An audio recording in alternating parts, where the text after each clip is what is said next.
My name is Stephen Heller. I lead a top licensing agency, the Brand Liaison, and we are a licensing agency, a licensing broker in every sense of the word. We are sometimes on the brand side and sometimes on the licensee side. And we eat, sleep, and breathe licensing deals, matching brands and IP with top licensees and representing licensees for deals with the top licensors like Hasbro and Funko.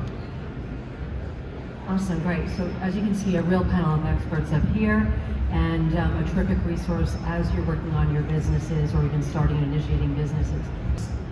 It really depends which side of the transaction we're on. When we're representing licensees and we're going to a company like Hasbro, we need to make sure that our clients have the criteria that Kim and Josh are looking for. So the right pedigree, the right understanding of the brands, and in particular, that they understand what they're getting into with licensing the top level IP like this, because there's product approvals, there's product placement, and a lot of things that a licensee needs to be doing in order to gain the trust of the top companies. Josh, maybe? Yeah, I'd say, so for us, I mean, I echo what both of you guys said. I think there's two other dimensions I had mentioned specifically for Funko. So intellectual property, we use the term licensing out, and Josh speaking right now, I'm laughing to myself because he's looking at licensing in. So he's the one that has to say, okay, how am I going to interpret and how am I going to work with a brand to interpret that brand for a Funko product? So just interesting dynamic listening to the two of you speak. And Funko is a licensee of ours. we are, yeah. Great collaboration. Good thing you said that. I think I'll go off the script a little bit just because I think it's interesting is as you're talking, it made me start to think about, so how do you really just find some of these partnerships? And because a lot of times, obviously, folks know Hasbro, they know Netflix, your core company, they obviously, Funko. Many of the clients that Stephen has are big name clients, and drawing a blank right now if you couldn't tell. But so how do you, if you're not in that realm of sort of one of the biggies, but how do you find some of your partners, and how do partners come to you, and what are some of the deeper criteria that you use for someone who may not be that experienced? Do you ever consider them? Yes, definitely. So our partnerships emerge in lots of different ways. So I think because we have such incredible brands that have incredible fans and fandom, so many people have grown up with our brands and therefore are passionate and might work at a company and have great ideas, and we love to hear all of them. And even though we have global brands and we have global brands, we're driving global storytelling, but we're executing locally. So we have a lot of localized partners around the world. So you certainly don't need to be a massive global partner with global reach to partner with Hasbro. How do you find these deals? And somebody had asked me earlier today, walking through the aisles, well, why do I need a licensing agent? And so part of the creativity that we bring as a licensing agent is we're seeing some of these properties that are emerging really early. So for example, I personally was involved with Jazzwares when they acquired Squishmallows, and then we watched that meteoric rise. We were talking about Pudgy Penguins, if you see it at the show today. We were talking about that almost a year ago. So we're seeing some emerging IP really early, and that's one strategic advantage.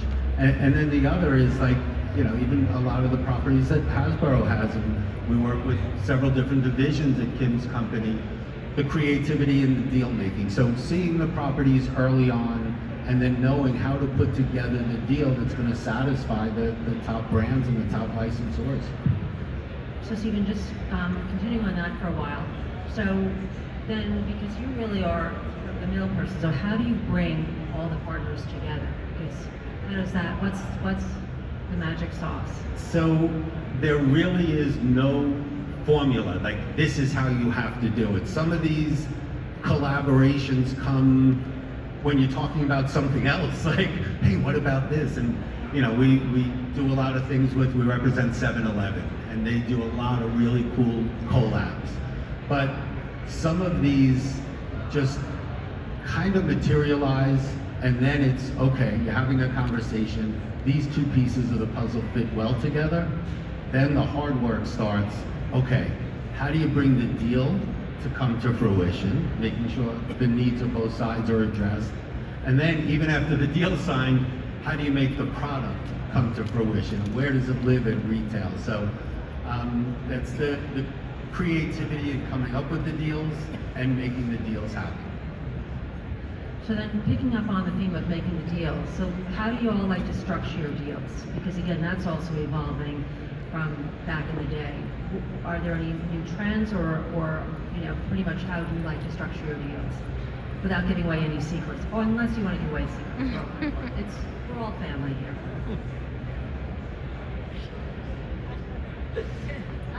Without giving away too much information. And like Josh says, it does need to be a win-win relationship. We always talk about licensing being a partnership between the two parties. So first, you want to make sure the puzzle pieces line up, that the concept behind the deal, whether it's a collaboration or a pure license, that the puzzle pieces line up, it's the right company, the right fit, the product, etc. And then the nuts and bolts of the agreement, part two, is how do you negotiate a licensing deal? And I did a video, it's on my website, it's free. I did it for Maura at Licensing International. How do you negotiate a licensing deal? And that's the nuts and the bolts of a grant of IP, term, territory, then the financials, the royalty rates, the GMRs, guaranteed minimum royalties, guaranteed minimum sales. But when you're getting two powerhouses like a Hasbro and a Funko together, that collaboration is so much more than necessarily guaranteed minimum royalties. Or sometimes the halo effect of a really unique partnership is even stronger than the sales and the dollars and cents. So I think it's two parts. It's, yes, the nuts and bolts of the financials, but the win-win, like Josh said, the win-win of the relationship. Yeah, I think it's a great point, because I think one of the trends that I've noticed, and you see it in the Circana data that you mentioned as well, I think that the more that the world gravitates towards digital AI, digital consumption of media and entertainment, I think the more value there is on physical, and that consumers really place on, you know, a physical product or a physical artifact that's part of some character or world or story that they really love. And so, you know, I think I think there used to be an era where almost like, you know, back in the day, where I feel like, you know, it was, you were lucky if you got to license some sort of IP, and people charged exorbitant, you know, minimum guarantees for those things, because it's like you were lucky enough to be able to create a product out of this, you know, partner's, you know, portfolio library. Now I think it does feel like much more of a kind of a shared relationship, because it is really difficult to cut through with traditional marketing nowadays. And the competition for people's time is intense, but that sort of physical object that's, you know, sitting on a store shelf, or, you know, sitting on someone's desk, or just like the thrill of the chase and the fun of like finding that scarce product, or, you know, opening a blind box and, you know, getting that character that you love, I think really has helped to kind of level the playing field a bit more. And so I think the more that a partner, at least on our end, recognizes that, the easier it is to do those sort of magical things together. Well, part of that is too, the magic comes from the collaboration. And one of the topics today is these collaborations, and I think Funko really set the stage for matching two great IPs together, and the whole being greater than the sum of its parts, because all the top brands now want to be a part of Funko. And if you look around as you walk the aisles, look at all the really cool collaborations that you see when you match two great IPs and create that unique product. No, I agree. I mean, I always say that Sesame Street taught me 1 + 1 = 2, but licensing demonstrates that 1 + 1 = 3 +++ when it's successful. And it really is a collaborative business model. The premise of licensing, as we know, is it's not I win and you lose. It's together we're that much more successful. So it really is by nature a partnership, truly a collaboration. One of the things we also and you want to license with the best of the best, it's a challenge. So a year ago, I would have said it's a deal breaker. This year, we've signed 3 or 4 major licenses. We have a pet client, Sassy Wolf, that we did Disney and Warner and Hello Kitty, and they launched a cat division. This was a small startup company that had a unique product and unique placement. There's another toy company. We just did a license with Fortnite, and that's a startup company. So, But what's changed then? How did you get there? So, if you are a startup company and you want to license with a big brand, you have to have something unique. What's the differentiator that's going to get Kim to say, yes, I believe in you and I want to entrust you with our most valued intellectual property?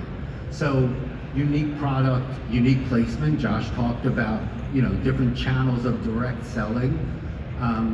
The Sassy Wolf, the pet company, actually had a huge viral social media community of followers. So the differentiator, if you are an emerging company or a new company that doesn't have many or any of the top licenses yet as a licensee, what else differentiates you? How can you show a top company why you should be their partner?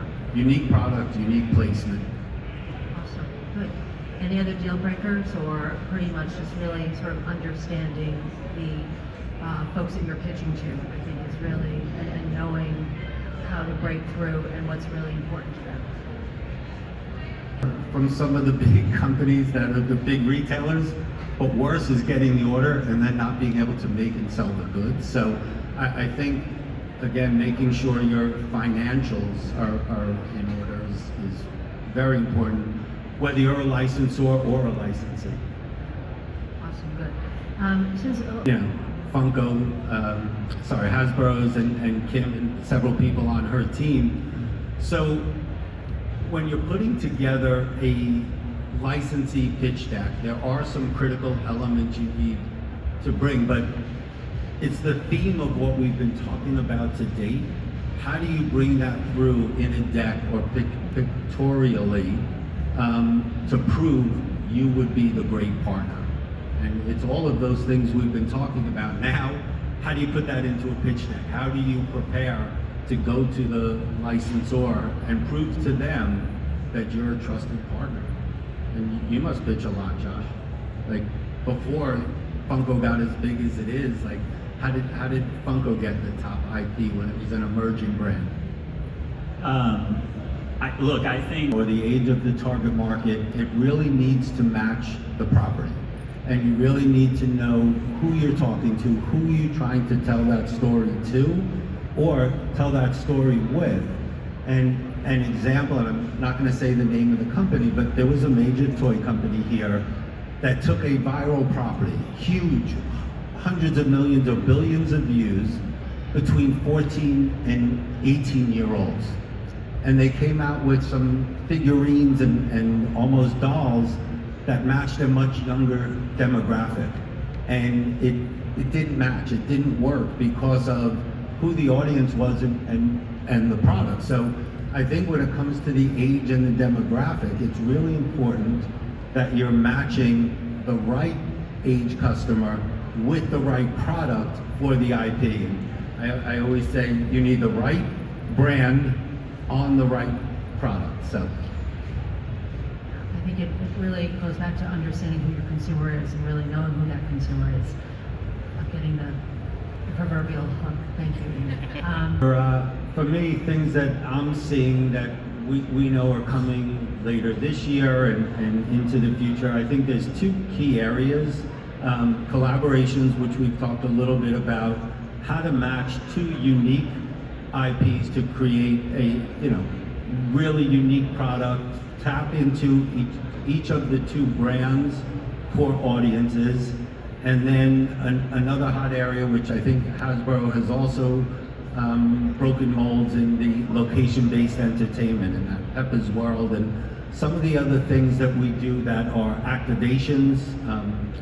There's a Pudgy Penguin Valentine's Day pop-up downtown. These activations that then also drive merchandise and product sales. So we're watching a lot of those in development as well. Awesome. So in terms of just wrapping it up and saying, what are you most excited about then for 2026? I'm excited about all the new partners that I'm confident we're going to make. You know, even on the in-licensing side, we just announced partnerships with K-pop Demon Hunters and Harry Potter. So this 2026 has to be better than 2025. I think we were all happy to see 25 end. But I'm excited about some of the new brand partnerships we have and some of the new partnerships and new categories that we're going to unlock. Awesome. I think 2026 has probably the strongest entertainment slate that I think I've seen since maybe pre-COVID times. So, you know, across that whole spectrum of, you know, everything from, you know, a pretty great portfolio from Disney, you know, Moana live action and Toy Story 5 and Mando Grogu and Avengers Doomsday at the end of the year, One Piece live action on Netflix, the end of Stranger Things season 5, but a new animated series that's coming up on Netflix that's pretty incredible. Some great stuff in the DC universe, Supergirl. It's just like it's an incredible year for entertainment content, and I think that's going to drive a lot of fun for the type of stuff we get to do. And I'm really interested to see what happens with 3 properties that I've seen here, 3 emerging properties, just to see what happens with Skividal, Italian Brainrot, a huge property in Nuremberg. Really interesting to see what happens with that one. B-Duck, an incredible property out of Asia. And then the Spiral Cube families of Mufasa, Chikawa, I can't even pronounce them all, but 3 newer properties that we see emerging, and I want to see what happens with those, so it'll be very interesting. Well, thank you all so much. It's really a terrific and interesting panel. Again, they're at your mercy. You can come over to the couch, but really thank you all so much for really an interesting discussion. And I'm excited to see what's next and come back next year and we'll see what came true. So thank you all again. Have a great rest of the show, everybody.